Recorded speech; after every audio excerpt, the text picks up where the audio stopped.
el apóstol Pablo. ¿Y cuándo lo dijo? Mientras estuvo preso en una cárcel romana. Regocijaos en el Señor siempre. Otra vez os digo, regocijaos. Vuestra gentileza sea conocida por todos los hombres. El Señor está cerca. Por nada estéis afanosos, sino sean conocidas vuestras peticiones delante de Dios en toda oración y ruego con acción de gracias. Y la paz de Dios, que sobrepasa todo entendimiento, guardará vuestros corazones y vuestros pensamientos en Cristo Jesús. Recuerde que estamos hablando de cómo controlar sus pensamientos, cómo controlar su manera de pensar. El apóstol Pablo en el verso 7 dice, y la paz de Dios que sobrepasa todo entendimiento, guardará vuestros corazones y vuestros pensamientos en Cristo Jesús. Pero ahora deseo que preste mucha atención a lo que dice el verso 8. Por lo demás, hermanos, todo lo que es verdadero, todo lo honesto, todo lo justo, todo lo puro, todo lo amable, todo lo que es de buen nombre, si hay virtud alguna, si algo digno de alabanza, en esto pensad. La Biblia dice que un hombre es lo que piensa. Por lo tanto, ¿cómo proteger sus pensamientos? ¿Cómo resguardar su manera de pensar de la influencia de los pensamientos impuros y pecaminosos que prevalecen en nuestro mundo actual? Una persona no salva es una persona que tiene una mente ciega. El Dios de este mundo ha cegado la mente de los incrédulos. Por naturaleza todos tenemos lo que la Biblia llama una mente carnal, y mientras tenemos esa mente carnal, estamos en guerra contra Dios. Así que para controlar nuestros pensamientos y nuestra manera de pensar, ¿qué es lo primero que debe suceder? Pues que nuestra mente carnal sea convertida. Pero escúcheme, aún una mente convertida puede ser corrompida. Pablo les dijo a los filipenses que estaba preocupado porque Satanás podía sutilmente corromper sus mentes de las sencillas enseñanzas del Evangelio del Señor Jesucristo. Y ciertamente Satanás puede venir y seducirnos. Una mente cristiana puede ser seducida y alejada de las verdades bíblicas. El diablo puede construir fortalezas en los corazones y mentes de los creyentes. Por eso, una mente que ha sido corrompida debe ser reconquistada. Debemos recuperar el terreno perdido. Escúcheme, una mente corrompida que ha sido reconquistada tiene que ser controlada por Cristo.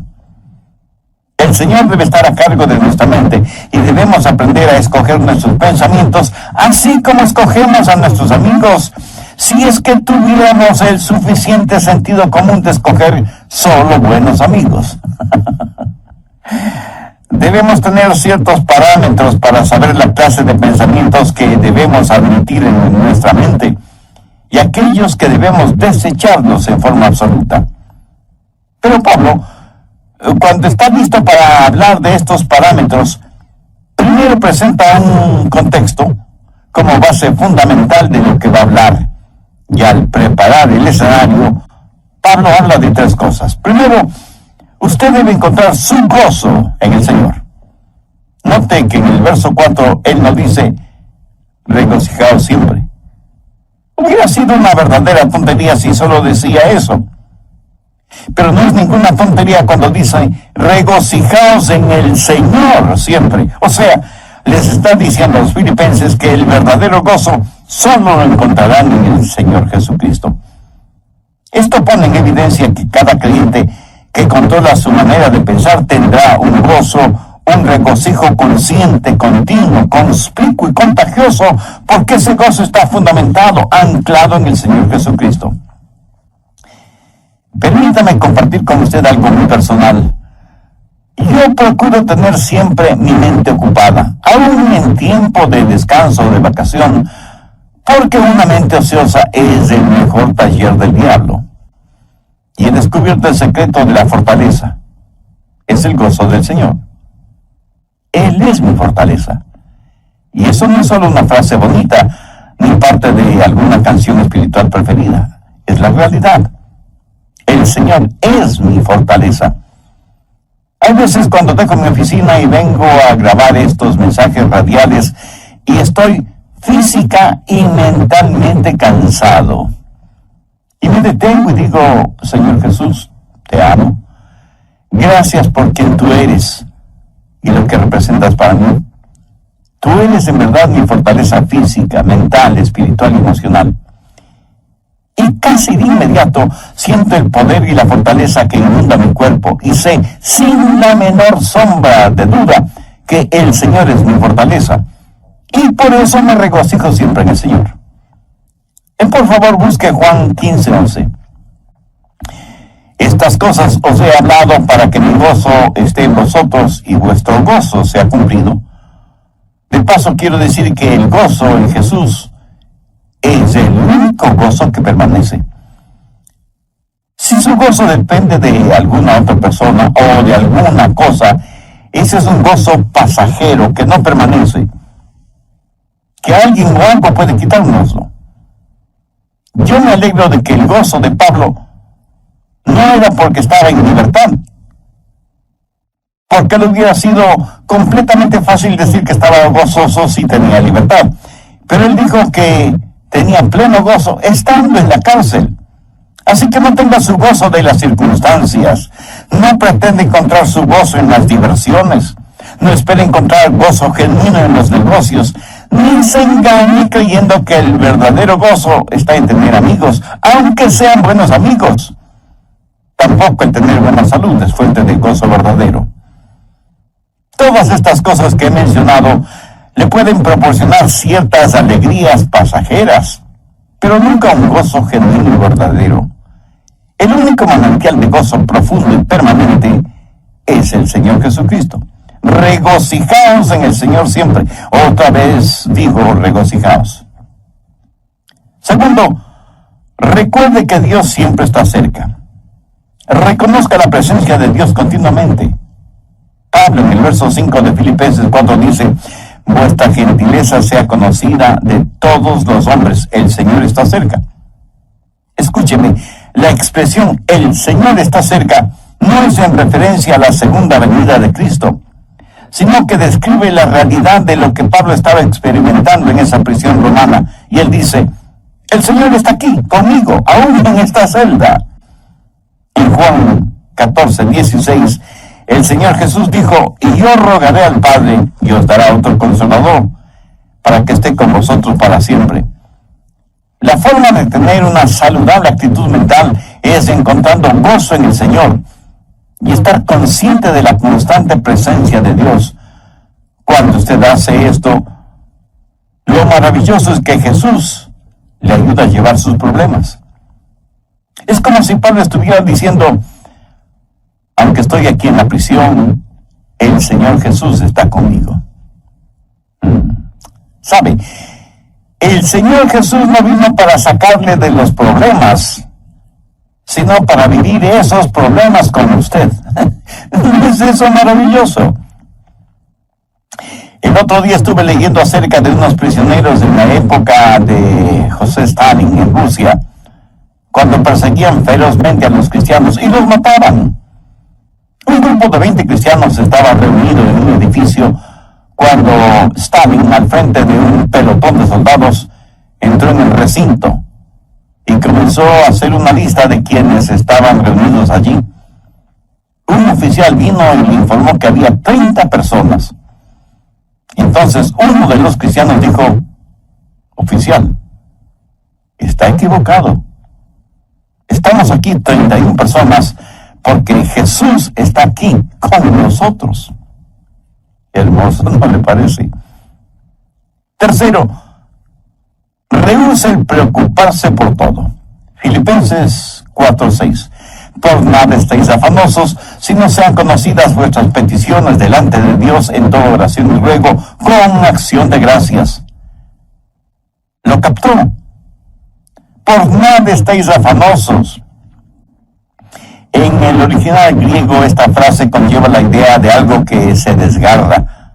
Y eso es exactamente lo que la preocupación hace, nos desgarra interiormente. En un lado está el temor y en el otro lado está la esperanza. Y usted se encuentra exactamente en la mitad. ¿Qué es lo que Pablo dice? Por nada estéis afanosos. En varias de sus enseñanzas, el Señor Jesucristo dejó muy claro que no valía la pena el vivir lleno de preocupaciones. Con las preocupaciones, nadie ha podido añadir ni un solo centímetro a su estatura, ni ha podido solucionar algún problema, o disminuir una carga, o secar una lágrima. La preocupación, mi amigo, no tiene ningún valor y además es una gran pérdida de tiempo. Consume nuestras energías. La preocupación no sirve absolutamente para nada. La preocupación no quita la incertidumbre del mañana, pero sí succiona la energía de hoy. Y cubre con sus oscuras nubes el brillo del sol de hoy. Jesús dijo que son los paganos los que se preocupan desmedidamente por todo, y que nosotros como hijos e hijas de Dios no debemos ser como ellos porque Dios cuida de nosotros.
Pablo se prepara para decirnos cómo proteger nuestros pensamientos y por eso pone como trasfondo el gozo del Señor, para que reconozcamos que Cristo siempre está con nosotros, para que dejemos de preocuparnos desmedidamente por todo.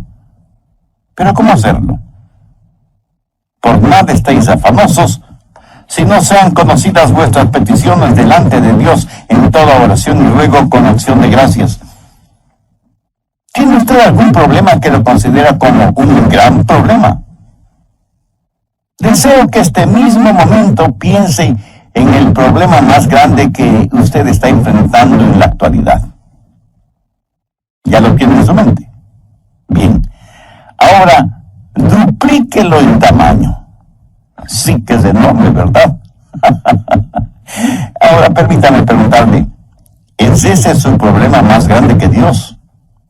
¿O demasiado grande para Dios? Por supuesto que no. Véalo a la luz de Dios, recordando que para Dios no hay nada imposible. Y si usted puede orar por las cosas grandes, eso quiere decir que también puede orar por las cosas pequeñas. El peligro no es que fallemos en orar por las cosas grandes, sino que dejemos de orar por las cosas pequeñas. Por eso el consejo de Pablo es: sean conocidas vuestras peticiones delante de Dios en toda oración y ruego con acción de gracias. Cuarto, desarrolle un espíritu de gratitud. Esto es en preparación para que usted pueda revisar su manera de pensar. Puede evaluar sus pensamientos para saber si los deja o no entrar en su corazón y en su mente. Tenga un espíritu de gratitud. Ore acerca de todo y dé gracias a Dios por todo, lo grande y lo pequeño, lo que es importante y lo que parece insignificante. Deje que sus peticiones sean conocidas delante de Dios. No sé si se habrá dado cuenta, pero muchas veces nos quejamos cuando no deberíamos hacerlo. Déjeme contarles lo siguiente. Hace algún tiempo ya viajaba en el automóvil de un amigo. Él iba manejando y yo le iba contando que nuestros hijos, unos estaban en una escuela privada, otros en el colegio y otros en colegios cristianos. Y me quejaba por el altísimo costo de la educación de nuestros hijos. Mi amigo me escuchaba y me observaba. De pronto dijo: daría cualquier cosa en el mundo si es que mi hijo pudiera ir al colegio. Y pensé, qué espíritu de ingratitud el mío. Mi amigo tenía un hijo rebelde, es lo que generalmente decimos una oveja negra. Mi amigo estaba dispuesto a pagar cualquier cosa con tal que su hijo quisiera ir a estudiar. Y aquí estaba yo quejándome amargamente de cuán cara era la educación de mis hijos. Paradójico, ¿no le parece? ¿Alguna vez se ha quejado porque tiene que lavar o secar los platos? Hay muchas personas en muchos países del mundo que les gustaría tener platos aunque fueran sucios. ¿Me escuchó? Quiero decir que los platos sucios son una señal de que usted tuvo algo en qué comer. Una cuchara, un tenedor, cuchillo para comer. Mi amigo, hay millones de personas que usan sus manos, sus dedos para comer y ni siquiera tienen agua para lavarlas después. Hay que saber cultivar un espíritu de genuina gratitud hacia Dios. Ahora, todo esto no es más que el escenario para saber cómo controlar sus pensamientos. Es como el estar en un aeropuerto y pasar por los controles de seguridad que tienen sensores para detectar cualquier objeto que pudiera considerarse peligroso o algunas sustancias prohibidas que algunas personas tratan de pasar de contrabando. Los servicios de seguridad en los aeropuertos no permitirán que usted se embarque en un avión llevando esas cosas prohibidas. El apóstol Pablo presenta una especie de lista en el verso 8 y quiero que ponga mucha atención a su contenido. Por lo demás, hermanos, todo lo que es verdadero, todo lo honesto, todo lo justo, todo lo bueno, todo lo puro, todo lo amable, todo lo que es de buen nombre, si hay virtud alguna, si algo digno de alabanza. Estamos estudiando el tema cómo controlar su manera de pensar, basado en la epístola de Pablo a los Filipenses, capítulo 4, y los versos del 4 al 8. De esta porción bíblica hemos visto ya tres cosas fundamentales. Primero, usted debe encontrar su gozo en el Señor. Note que en el verso 4, Pablo nos dice, regocijaos siempre. Hubiera sido una verdadera tontería si solo decía eso. Pero no es ninguna tontería cuando dice, regocijaos en el Señor siempre. O sea, les está diciendo a los filipenses que el verdadero gozo solo lo encontrarán en el Señor Jesucristo. Esto pone en evidencia que cada creyente que controla su manera de pensar tendrá un gozo, un regocijo consciente, continuo, conspicuo y contagioso, porque ese gozo está fundamentado, anclado en el Señor Jesucristo. Segundo, recuerde que Dios siempre está cerca. Reconozca la presencia de Dios continuamente. Pablo en el verso 5 de Filipenses 4 dice, vuestra gentileza sea conocida de todos los hombres, el Señor está cerca. Y la expresión el Señor está cerca no es en referencia a la segunda venida de Cristo, sino que describe la realidad de lo que Pablo estaba experimentando en esa prisión romana y dice, el Señor está aquí conmigo, aún en esta celda. Y en Juan 14:16, el Señor Jesús dijo, y yo rogaré al Padre y os dará otro consolador para que esté con vosotros para siempre. Tercero, rehúse el preocuparse por todo. Filipenses 4:6. Por nada estéis afanosos, sino sean conocidas vuestras peticiones delante de Dios en toda oración y ruego con acción de gracias. ¿Lo captó? Por nada estéis afanosos. En el original griego esta frase conlleva la idea de algo que se desgarra. Y eso es exactamente lo que la preocupación hace, nos desgarra interiormente. En un lado está el temor y en el otro lado está la esperanza. Y usted se encuentra exactamente en la mitad. ¿Qué es lo que Pablo dice? Por nada estéis afanosos. Cuarto, desarrolle un espíritu de gratitud. Tenga un espíritu de gratitud. Ore acerca de todo y de gracias a Dios por todo, lo grande y lo pequeño, lo que es importante y lo que parece insignificante. Deje que sus peticiones sean conocidas delante de Dios. El apóstol Pablo presenta una especie de lista en el verso 8 y quiero que ponga atención a su contenido. Por lo demás, hermanos, todo lo que es verdadero, todo lo honesto, todo lo justo, todo lo bueno, todo lo amable, todo lo que es de buen nombre, si hay virtud alguna, si algo digno de alabanza, en esto pensad. Bien, ahora quiero que note algunas cosas muy importantes. Primero, la prueba de la dependencia o confianza. Aquí debemos hacernos algunas preguntas. ¿Es verdadero? ¿Puedo confiar en eso? ¿Puedo depender de eso? Todo lo que es verdadero. ¿Sabe que vivimos en una generación que no pregunta si algo es verdadero? La pregunta importante en nuestros días es, ¿trabaja? ¿Da resultado? No deje que ninguna cosa prohibida penetre en los recintos de su mente y que cómodamente se instale allí. No la absorba en su corazón, ni la haga parte de su filosofía de la vida. Si algo no es genuino, verdadero, no permita que sea parte de su forma de pensar. Evalúelo todo de acuerdo a la Biblia, que es la fuente primordial de la verdad. Segundo, la prueba del respeto. Pablo dice, todo lo que es verdadero, todo lo honesto. Y aquí la palabra honesto literalmente significa honorable. Hace referencia a cosas que son honorables, honrosas. ¿Permite usted que cosas deshonrosas se acumulen en su mente? Guarda mentalmente cosas que no son dignas de su respeto. Cosas que no son dignas de que usted invierta su tiempo en ellas.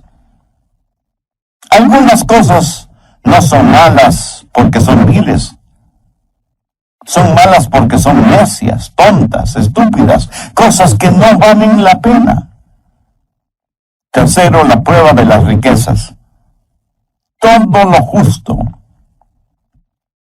¿Sabía que la palabra justo en este versículo significa recto, derecho, lo cual es lo opuesto a torcido? Entonces, ¿qué significa esto? Significa que usted no debe dejar que ningún pensamiento torcido, deformado, penetre en su mente. ¿Piensa usted siempre correctamente, con rectitud? En mis estudios bíblicos, predicación y tiempo devocional, siempre trato de pensar con rectitud, honestamente. Reconozco que muchas veces dejamos que pensamientos torcidos invadan nuestra mente porque hemos desconectado los puestos de seguridad. Y sencillamente vamos de aquí para allá sin que nada aparentemente nos moleste. Pero Pablo dice que hay ciertas cosas que no deben pasar por la puerta de nuestra mente. Cualquier cosa que no nos inspira confianza o respeto, o que levanta una bandera de sospecha, ni siquiera debe merodear la periferia de nuestros pensamientos. El apóstol también hace mención a todo lo puro, y puro significa algo que está libre de cualquier contaminación, algo libre de manchas o suciedad. Esto en referencia a objetos o animales. ¿Es esto lo suficientemente puro como para ser usado en la adoración a Dios? ¿Es esto lo suficientemente puro como para ser ofrecido a Dios? Estas preguntas nos llevan al siguiente punto. Cuarto, la prueba de la reverencia. Todo lo que es puro. ¿Es esto algo de lo cual no me avergüenzo de ofrecérselo a Dios? Escúcheme, puede tomar cierta historia o cierta película o cierta música o cierta literatura o ciertas amistades o ciertos hábitos y decir, Señor, con esto te adoro. Estoy seguro que alguien me dirá, Pastor, ¿no estamos supuestos a adorar a Dios con todas las cosas? Mi amigo, si piensa así,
está tremendamente equivocado, porque la verdad es que debemos adorar a Dios con todas las cosas. Por favor, busque 1 Corintios 10:31. Si pues coméis o bebéis o hacéis otra cosa, hacedlo todo para la gloria de Dios. Ahora piense por un momento. Son sus amistades, sus pasatiempos, su trabajo y aún su propia familia algo con lo cual usted podría decir: Señor, te lo ofrezco a ti. Hace algún tiempo estuve en una conferencia bíblica en otra ciudad y tuve la oportunidad de ver la cadena de montañas conocida como Montañas Azules, justo en la estación del año cuando las hojas de los árboles se vuelven amarillas, rojas, azules, doradas y, en fin, tienen todos los colores del arco iris. Mi esposa y yo nos quedamos asombrados y maravillados de ver la creación de Dios en toda su espléndida belleza. Y me acuerdo que dije: Señor, esta es una extraordinaria experiencia que me mueve a adorarte más y más. Este buen tiempo que nos permites tener, este regocijo espiritual interno, esta belleza que nos rodea, que proviene de ti, todo te lo dedico a ti, porque no solo está lleno de armonía y de encanto, sino de inmaculada pureza. Señor, tú eres digno de nuestra adoración. Amigo, escúcheme. Si cualquier cosa que usted hace no pasa la prueba de la reverencia, o sea, no es algo que pueda ofrecerle a Dios, no se atreva a insultar a Dios presentándosela. Si cualquier relación personal o actividad o recreación o negocios o lo que sea no tiene el distintivo de reverencia hacia Dios, ni siquiera lo piense. Quinto, la prueba de la relación. Pablo continúa diciendo: todo lo que es de buen nombre. En el original griego, esta frase literalmente dice: aquellas personas o cosas que causan que se las ame. ¿Qué es lo que causa que usted ame? Si piensa en aquello que causa que usted critique injustamente o que provoca división entre otras personas, eso es erróneo, negativo, malo. Todo lo que es de buen nombre tiene la connotación de ser guiados hacia el amor. Lo que piensa le guía hacia el amor. Tal vez alguien me pregunte: pastor, ¿eso significa que tengo que aprobar lo que otras personas hacen? Sí y no. Si lo que hacen es bueno, beneficioso, ejemplar, útil, usted lo aprueba. Si es algo negativo, perturbador, divisivo o destructivo, por supuesto que usted no debe aprobarlo. Y no se necesita ser un genio para entender esto, ¿verdad? Pero el que no apruebe lo que otras personas hacen, por la razón que sea, eso no significa que no debe amarlas. Dios nos acepta a cada uno de nosotros, aunque obviamente no aprueba lo que como pecadores hacemos. Sexto, la prueba del refinamiento. Todo lo que es de buen nombre. Esto hace referencia a algo de categoría, buena educación, refinamiento, algo que es bueno sin mayores explicaciones. Verá, en todas partes del mundo y en todos los niveles sociales hay personas chismosas. Permítame decirle con genuina tristeza que la iglesia no es una excepción. Yo creo que el chisme es una especie de enfermedad que causa la pérdida de la memoria. Hasta ahora no he conocido a ninguna persona chismosa que admitiera ser chismosa. Por lo general, una persona chismosa comienza de la siguiente manera: bueno, usted me conoce y sabe que no me gusta eso de los chismes, pero sabía que... Y comienza su chismografía con un aire de santidad y confidencialidad, como si estuviera contando una verdad absoluta. ¿Conoce usted a personas así? Ahora, si una persona hace algo y no sabe que lo ha hecho, debo pensar que esa persona tiene un tornillo suelto en su cerebro. Lo triste es que hay personas a quienes les gusta, les deleita el escuchar cosas que no son de buen nombre, relacionadas con otras personas. La gente usa sus oídos como tarros de basura y luego se sorprenden de que los demás siempre estén botando basura verbal en sus oídos. Y la gente bota basura en sus oídos porque sabe que a usted le gusta escuchar esa basura. Y por eso usted sabe de todo el lodo moral, emocional y espiritual que hay en su barrio. En lo negativo, usted sabe todo de todos. La clase de personas que son los nuevos vecinos, que a determinada jovencita ya no se la ve porque está embarazada sin haberse casado, y sus padres, para evitarse la vergüenza, la mandaron a vivir con sus abuelos que viven muy lejos, que el hijo de los Pérez está preso por manejar en estado alcohólico, etcétera, etcétera. Y la gente permite que todos estos malos pensamientos tomen residencia en su corazón y su mente. Pablo, al finalizar este tema, dice: si hay virtud alguna, si algo digno de alabanza, en esto pensad. Esto es tan sencillo y sin embargo tan maravilloso. Usted en forma absoluta puede reconquistar, recuperar el terreno perdido si reconoce que hay virtud y que es algo digno de alabanza el pensar en todo lo que es verdadero, en todo lo que es honesto, en todo lo que es justo, en todo lo que es puro, en todo lo que es amable y en todo lo que es de buen nombre. Tal vez lo que voy a decir será como llover sobre mojado, pero tengo que decirlo. Usted no tiene que pensar en ninguna cosa que no quiera pensar. Pero escúcheme, usted debe pensar en algo. Usted no puede controlar su vida mental poniendo a su mente en neutro. Debo pensar en algo. Y si no piensa en algo correcto, le aseguro que pensará en algo incorrecto.